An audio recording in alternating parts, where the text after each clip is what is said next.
वह बहुत खूबसूरत थी और उनकी अदाएं भी कातिलाना थी। उन्होंने बचपन से ही फिल्मों में काम करना शुरू कर दिया था और आगे चलकर हीरोइन, डायरेक्टर और प्रोड्यूसर तक बनी। हिंदी सिनेमा जगत में उन्हें कई चमकने के मौके मिले। उन्होंने किशोर कुमार से लेकर अमिताभ बच्चन तक कई नामी अभिनेताओं के साथ ऑन स्क्रीन जोड़ी बनाई। दोस्तों, क्या आप जानते हैं कि वास्तव में अदाकारा ब्रिटिश पिता और पंजाबी माता की संतान थी। कराटेदार हिंदी बोल लेती थी। क्या आप सोच सकते हैं कि बड़े बड़े अभिनेताओं के साथ काम करने के बाद भी उन्हें कोई पहचान नहीं मिल पाई। दोस्तों, यह अदाकारा अपने असफलता के बाद गुमनामी के अंधेरे में खो गई और वे विदेश में जाकर जम गई। कौन थी यह अदाकारा और किसने उनसे यह मौका छीन लिया? पहले दोस्तों, आप देख रहे हैं एवरग्रीन हिंदी सिनेमा। आज की हमारी इस वीडियो में हम बात करेंगे 70 के दशक की एक ऐसी अदाकारा के बारे में जिन्हें बड़ी फिल्म का गुमनामी का दर्जा हासिल है।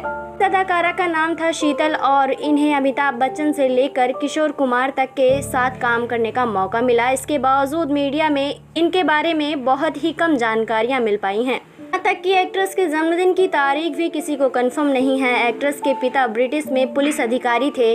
उनका जन्म मुंबई में हुआ था और लगभग 5 से 6 साल की उम्र से ही उन्होंने बाल कलाकार के रूप में काम की शुरुआत की।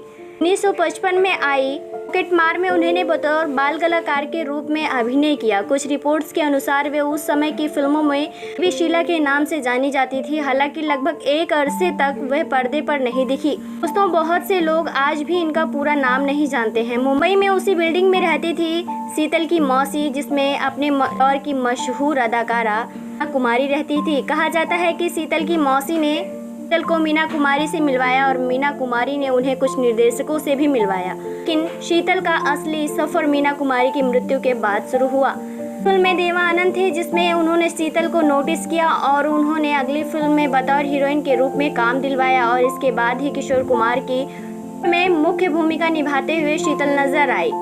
का नाम गाड़ी फिल्म फ्लॉप रही। कहा जाता है कि शीतल दिखने में जितनी खूबसूरत थी, उन्हें उतना ही फिल्मों के बारे में निर्णय लेने का सही तरीका नहीं पता था और इसके बाद उन्होंने कई फिल्मों में काम किया, जैसे इनकार, जय विजय, दूसरा आदमी, दिलदार। इन सभी फिल्मों में शीतल को छोटी भूमिका के रूप में काम करने का मौका मिला। शीतल ने अपने इंटरव्यू में कहा था कि ये लोग मुझे समझ नहीं पाते और मैं इन लोगों को समझ नहीं पाती हूँ। राज कपूर के पास अपने काम के सिलसिले में जाती थी। करीब 1 साल तक उन्होंने उनके पास चक्कर लगाए और राज कपूर ने वादा किया था कि सत्यम शिवम सुंदरम में उन्हें लीड का मौका मिलेगा। जब वह शूटिंग की बारी आई तो वहां पे जीनत अमान को चुना गया और शीतल ने राज कपूर से बात की तो उन्होंने कहा कि हीरोइन की सहेली का किरदार करने के लिए राजी कर लिया। शीतल को फिल्म में काम करने का शौक था इतना ज़्यादा कि उन्होंने हॉरर फिल्म भी करना शुरू कर दिया। शीतल को जानी दुश्मन में भी काम करने का मौका मिला। दुश्मन फिल्म सुपरहिट रही, लेकिन शीतल को इतना कोई ज़्यादा फायदा नहीं हुआ। शीतल को कई फिल्मों में छोटे मोटे अभिनय का मौका मिलता था, लेकिन उनके रोल्स दमदार नहीं हुआ करते थे और काफ़ी छोटे होने की वजह से उन्हें कोई पहचान नहीं मिल पाती थी। बेमिसाल फिल्म ज़्यादा तो नहीं चल पाई, लेकिन गाने बहुत ही सुपरहिट रहे, जिसमें अमिताभ बच्चन और शीतल नजर आई थी। इस फिल्म के इस गाने को अमिताभ बच्चन और शीतल पर ही फरमाया गया था। यह गाना सुपरहिट रहा, लेकिन इस गाने का भी कोई फायदा शीतल को नहीं मिला। ईंट का जवाब पत्थर इस फिल्म में भी शीतल नजर आई। इतने बड़े हीरो के साथ काम करने के बाद भी अगर शीतल को पहचान नहीं मिल पाया तो शीतल को लगा कि निर्माता निर्देशक उन्हें सही मौका नहीं दे रहे हैं। तब उन्होंने फिल्मों में काम करना छोड़ दिया और खुद अपने फिल्म कंपनी बनाने का फैसला किया। इसके बाद शीतल ने हनी बनाई, जिसमें उन्होंने बहुत तरीके से काम किया, लेकिन लोगों को पसंद नहीं आई। बॉक्स ऑफिस पर भी हिट साबित नहीं हुई। लोगों का कहना था कि शीतल ने इसमें सिर्फ और सिर्फ अंग प्रदर्शन किया है के सिवा और कुछ भी नहीं है इस फिल्म में। लोगों ने इन्हें फेलियर कहना शुरू कर दिया और इन सब पर ग्रेट हीरोइन का थप्पा लगाकर छोड़ दिया। इसके बावजूद भी शीतल ने फिल्मों में अभिनय करना जारी रखा। बगावत और धर्म कांटा जैसी फिल्मों में काम करने का मौका मिला। इन सब फिल्मों में काम करने के बावजूद उनको एक अच्छी पहचान नहीं मिल पाई।